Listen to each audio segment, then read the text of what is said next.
Dans cette vidéo, on va attaquer le chapitre délicat de ce module qui va traiter de la gestion de la mémoire en C, en C++.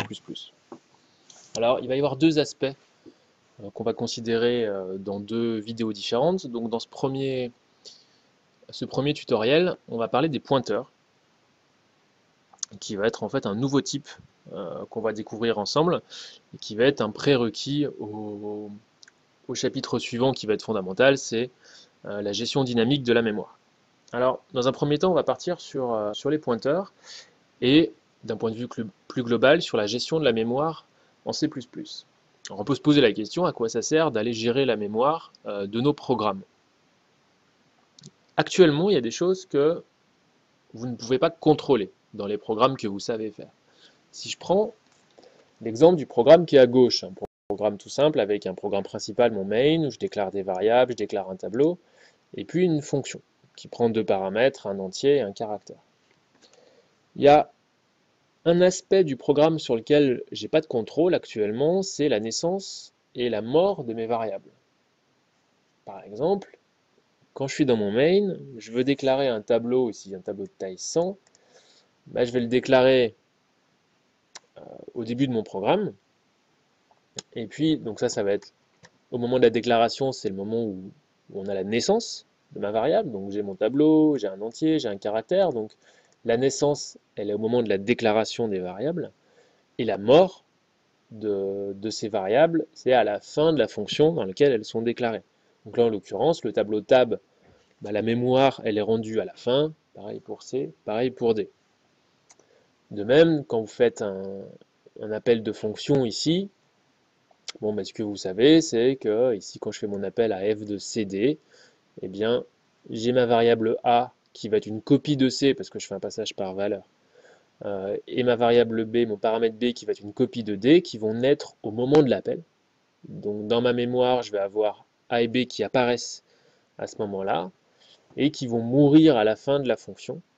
Pareil ici, j'ai une variable locale tmp qui naît au moment de la déclaration ici en local, et qui meurt à la fin de l'appel de la fonction f.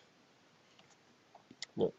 Vous pouvez vous imaginer que si je travaille avec des données qui sont de très très grande taille, par exemple, si je fais du traitement d'image, que j'ai besoin de travailler sur des tableaux de pixels, donc qui peuvent faire des tailles de 1 million, 2 millions, 10 millions, clairement je vais être assez embêté si je suis obligé de déclarer mon tableau au début et puis si la mémoire, je ne peux pas la libérer quand je veux. Autrement dit, si la mort de mes variables, c'est forcément à la fin des fonctions, et notamment à la fin du main.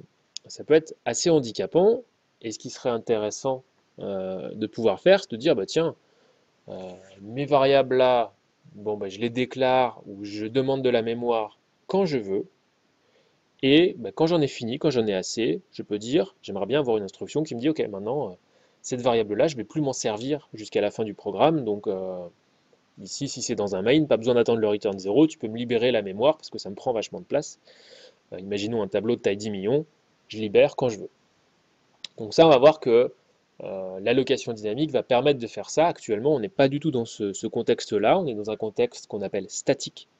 Autrement dit, déclaration de variable, c'est la naissance de vos variables, il y a une portion de la mémoire qui vous est attribuée à ce moment-là, on dit qui vous est allouée, et puis mort des variables à la fin de la fonction dans laquelle vos variables ont été déclarées.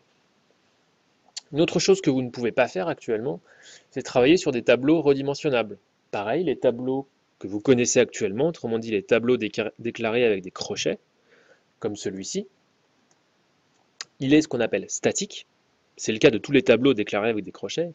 Ils sont statiques dans la mesure où vous ne pouvez pas changer la taille. Autrement dit, là, si d'un coup j'ai besoin d'un tableau de taille 101 au lieu de 100, je suis coincé, je ne peux pas dire rajoute-moi une case. À droite, c'est pas possible. Je n'ai pas le choix, il faut que je fasse un deuxième tableau, il faut que je m'y prenne autrement. Et puis enfin, dernière chose, il y a aussi des structures un peu plus complexes, comme par exemple des arbres ou des listes chaînées, c'est des choses que vous verrez en deuxième année. C'est aussi des choses pour lesquelles, si j'ai pas une gestion de la mémoire qui est très précise, ça va être assez compliqué à mettre en place. Donc il y a un ensemble de bonnes raisons pour lesquelles C'est assez intéressant de gérer la mémoire en C et en C++, et c'est ce qu'on va faire maintenant. Voilà. Première chose, la mémoire. Je pense que vous savez à peu près à quoi ça sert et comment ça fonctionne. Bon, pour rappel, ce que vous faites quand vous exécutez un programme, c'est qu'à chaque fois que vous avez besoin d'une variable, à chaque fois que vous déclarez une variable, eh bien toutes ces variables sont stockées dans la mémoire. Donc à chaque variable, on a une zone mémoire qui va lui être réservée et dont la taille va dépendre du type de la variable. Donc en général, ce qu'on fait, c'est pour représenter la mémoire de votre ordinateur, on représente comme ça un grand bandeau infini avec des cases. Et puis à chaque fois qu'on va déclarer une variable, eh bien, il y a une case ou un ensemble de cases qui va être réservé dans la mémoire pour stocker les valeurs de ces variables. Et donc chacune de ces cases-là va être repérée par un numéro. C'est le numéro que j'ai mis là. Alors en général, on représente la mémoire comme un ensemble de numéros contigus, donc ça commence à 0, et ensuite 1, 2, 3, voilà, là j'ai exemple 24, 25, 26, 27, ainsi de suite. Ça continue jusqu'à plusieurs millions. Et eh bien, ces numéros-là, on va les appeler des adresses dans la mémoire. En fait, une façon de repérer les cases, une façon de repérer les variables de votre programme.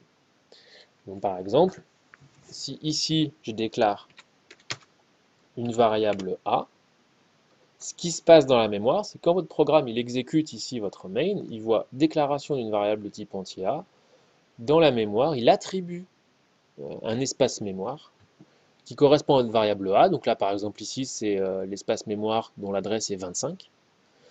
Et qui dit, ah bah tiens, pour le A, je vais donner cet endroit-là. Donc l'utilisateur va pouvoir utiliser cet endroit-là pour stocker sa variable A. Bon, la chose à savoir, c'est que l'adresse mémoire, vous ne pouvez pas l'imposer à votre programme. Vous ne pouvez pas lui dire, ah bah tiens, là je déclare une variable A, mais j'aimerais que tu me la mettes dans la case d'adresse 1322. Ça, c'est pas possible. C'est votre programme qui lui-même gère l'allocation de la mémoire et vous dit, bah tiens, moi le programme se débrouille, je me débrouille et je vous donne un endroit dans la mémoire, une certaine adresse, pour stocker votre variable A. Et donc ce qui fait que pour accéder à votre variable, bah, jusqu'à présent, ce que vous faites, c'est vous utilisez le nom de la variable.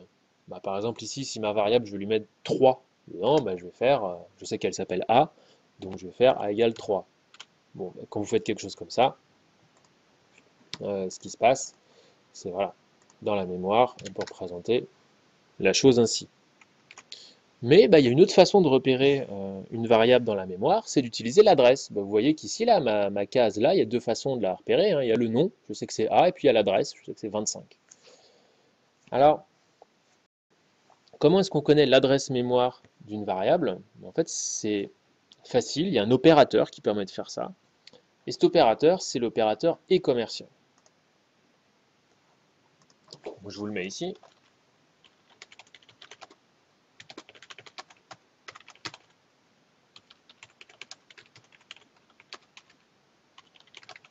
Donc c'est un opérateur qui permet de récupérer l'adresse mémoire d'une variable.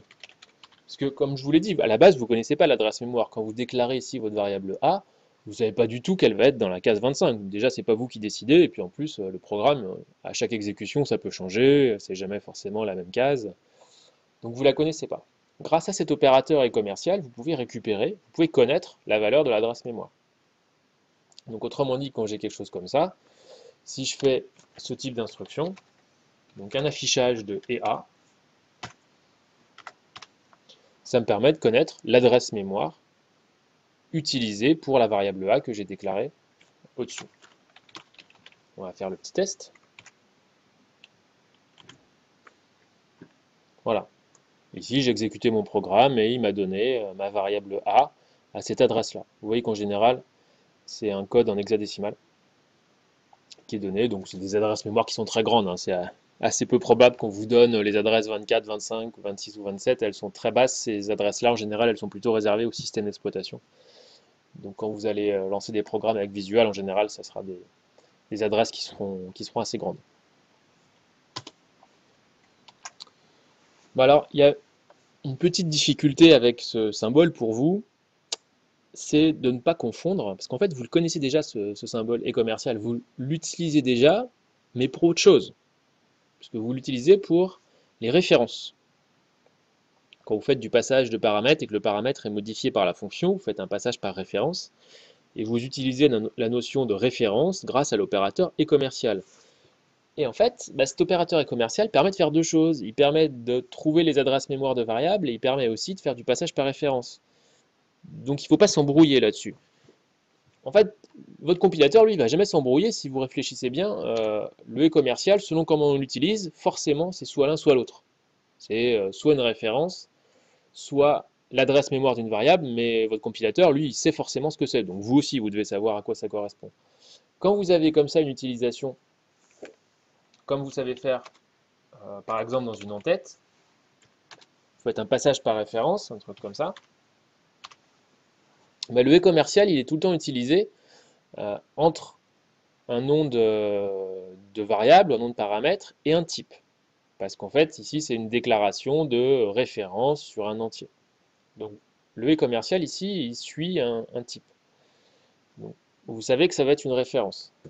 Alors que, utilisé comme ça, tout seul, juste et commercial suivi d'une variable, forcément, on sait que ça va être l'adresse mémoire de cette variable. Donc, votre compilateur, il fait la différence comme ça. Donc, vous aussi, vous devez bien faire la distinction entre les deux. C'est vrai que ça peut être un peu piégeux, mais c'est pas la même chose. Ici, votre variable C, c'est une référence sur un entier, donc c'est homogène à un entier, c'est du type entier. Ici, EA, c'est l'adresse mémoire d'un entier. C'est pas du tout la même chose qu'une référence, c'est homogène à une adresse mémoire. Et une adresse mémoire, ce qu'il faut rapidement que vous reteniez, c'est qu'une adresse mémoire, c'est pas du tout considéré comme un entier. C'est le type adresse. Donc ce type adresse, ça va être un nouveau type. C'est un type que pour l'instant on n'a jamais rencontré. C'est-à-dire que EA là, c'est pas du tout du même type que A. EA, c'est une adresse mémoire, donc c'est du type adresse mémoire. Alors ce nouveau type adresse mémoire, bon il faudra bien lui donner un nom, c'est-à-dire que nous les types qu'on a vus là, on avait des entiers, c'était int, on avait des caractères, c'était char, on avait des structures étudiants, le type s'appelait étudiant. Là, c'est le type adresse mémoire. Alors comment est-ce qu'on le note quand on écrit un programme? En fait, le type adresse mémoire dépend déjà de quoi est-ce que c'est l'adresse mémoire. Donc ici, par exemple, le EA, c'est l'adresse mémoire d'un entier. Donc en fait, ça va être le type adresse mémoire d'un entier. Ce type d'objet, adresse mémoire, en fait, on va le noter de la façon suivante. Imaginons ici que je veuille stocker en mémoire adresse de A, là, j'aimerais bien le garder quelque part dans une variable, ce truc, j'aimerais bien m'en souvenir pour l'utiliser, je sais pas quoi, 10 lignes plus loin. Donc j'ai besoin de déclarer une variable de type adresse mémoire. Le type va être le suivant. Vous mettez le nom du type de votre variable, dont vous connaissez l'adresse mémoire, et derrière vous le faites suivre d'une étoile. Donc le type adresse mémoire d'un entier, ça va être le type int étoile. Il faut que vous le voyez comme ça. Et derrière, vous l'appelez comme vous voulez. Je l'appelle PTR. Et ce truc-là, ici, c'est une déclaration de variable, c'est PTR, c'est une variable de type adresse mémoire d'un entier. Voilà. Donc, le type adresse mémoire d'un entier, ça va être le type int étoile. Derrière, je peux faire des choses comme ça.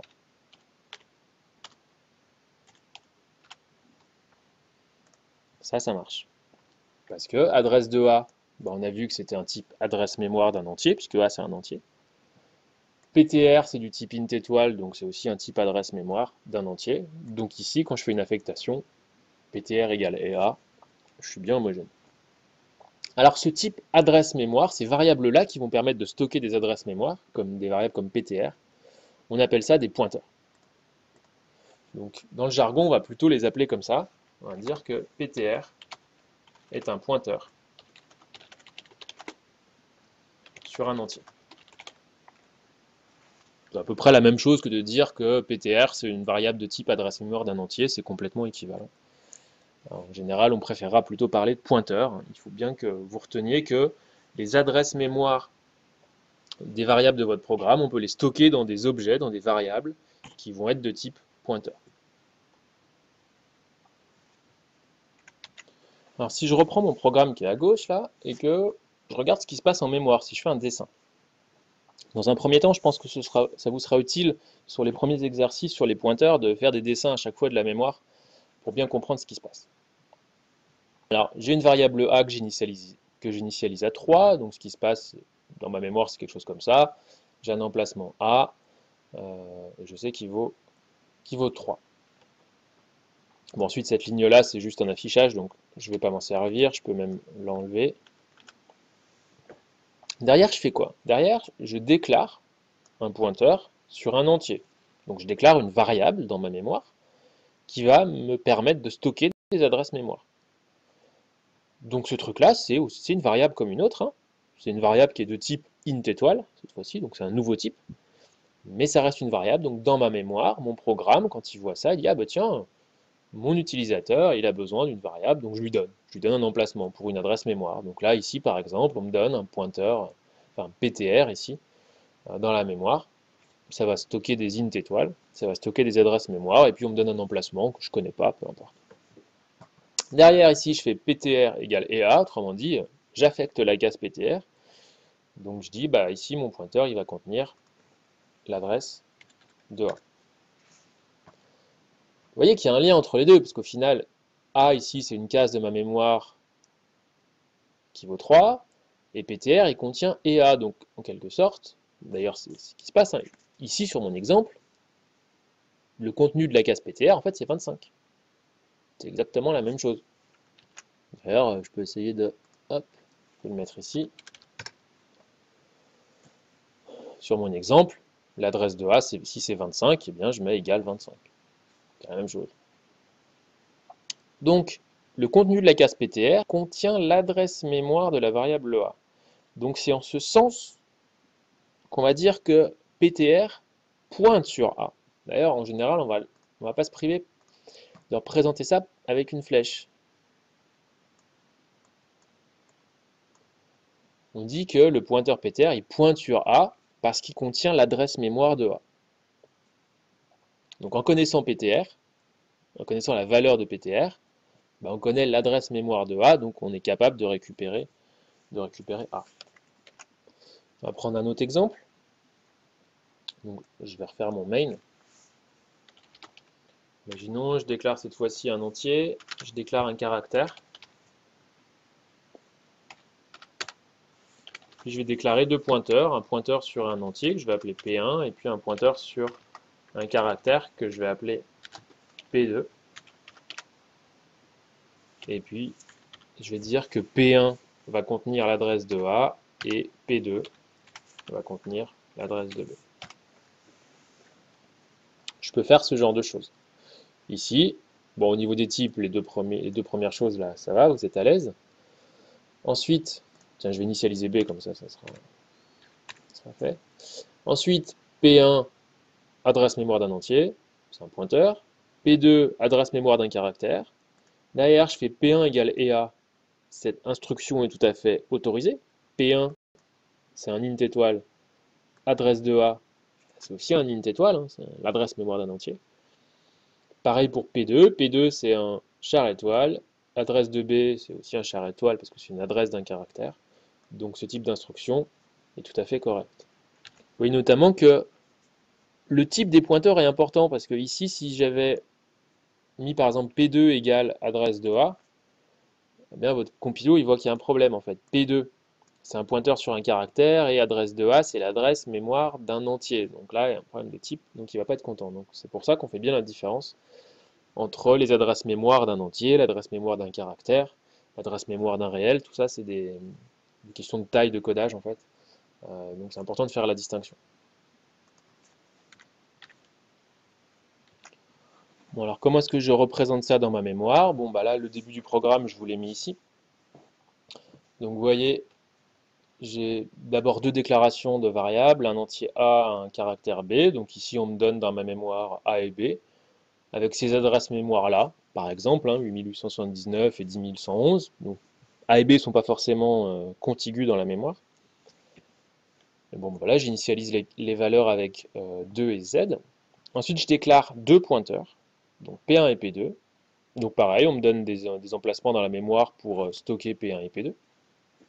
Ensuite, je dis P1 égale adresse de A, donc ça veut dire que ici, j'ai adresse de A. Pareil, P2, c'est adresse de B.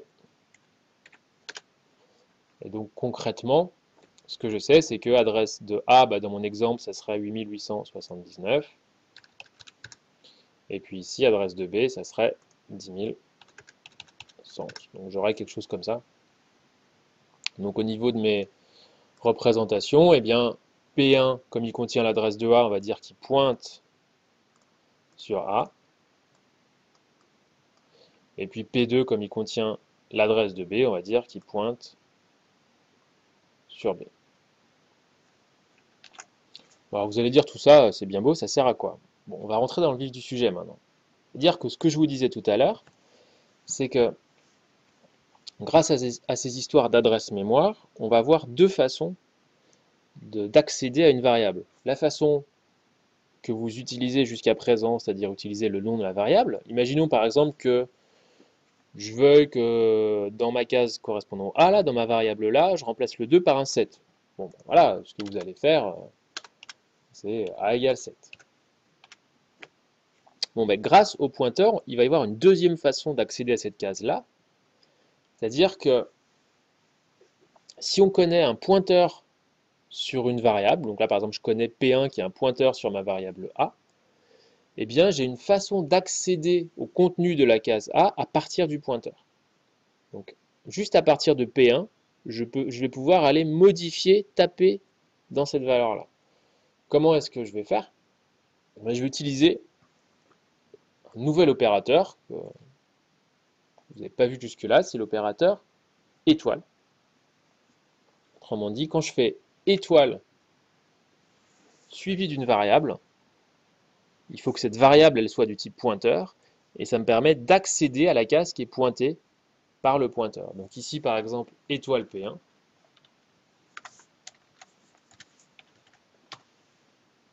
correspond à la case pointée par P1.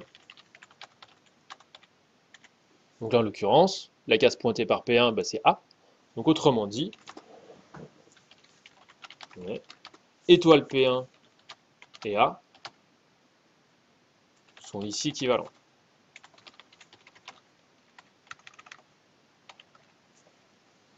Autrement dit, si je veux ici remplacer mon 2 par un 7, je peux faire étoile P1 égale 7. Là, ça marche bien. C'est exactement la même chose que A égale 7 dans ce contexte-là.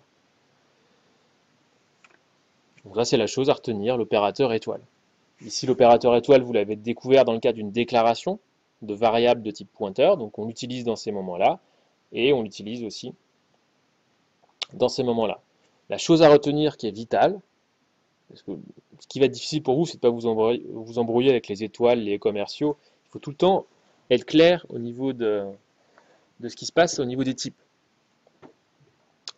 L'opérateur étoile, il doit tout le temps être suivi quand vous l'utilisez par un pointeur. C'est-à-dire que c'est étoile, derrière une étoile, il y a forcément un pointeur. S'il n'y a pas un pointeur, c'est qu'il y a un problème. Donc là, ici, étoile P1, ça marche bien, parce que P1, c'est un pointeur. Donc étoile P1, c'est ce qui est pointé par un pointeur. Et comme P1, c'est un pointeur sur un entier, étoile P1, c'est un entier. C'est homogène à un entier. Et d'ailleurs, vous avez bien là, ici, une affectation qui est correcte. Étoile P1, c'est un entier, 7, c'est un entier. Donc ça colle.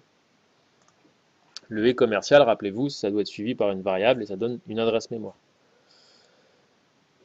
Donc voilà pour ça. Une autre façon qui est aussi cohérente avec la déclaration, en fait, il n'y a pas beaucoup de différence entre l'utilisation de l'étoile ici et l'utilisation dans une déclaration de pointeur. En fait, c'est pareil. C'est-à-dire que quand vous regardez quelque chose comme ça, là, int étoile P1, en fait, l'étoile, il se trouve qu'en C ou en C++, vous pouvez la mettre où vous voulez, vous pouvez faire ça, vous pouvez faire ça. Il comprend tout ça, le compilateur. En fait, si vous la collez au int, bah, ça c'est facile, c'est comme... vous pouvez le voir comme ça. Vous dites, ah bah tiens, P1, c'est du type int étoile. Donc P1 du type pointeur, ça c'est vrai. Après, une autre chose qui est vraie, c'est si vous dites, ah bah tiens, l'étoile, si je la colle au P1, bah, étoile P1, c'est du type int. Ça aussi c'est vrai. Parce que étoile P1, bah, c'est ce qui est pointé par P1, bah, donc c'est un entier. Donc en fait, tout est homogène.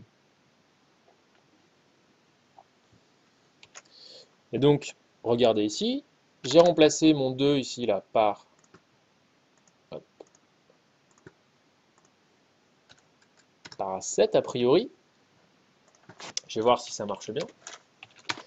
Donc, à cet endroit-là, j'ai fait étoile P1 égale 7, autrement dit, j'ai fait ça dans la mémoire. Maintenant, je veux vérifier que ça a bien marché, je peux afficher A.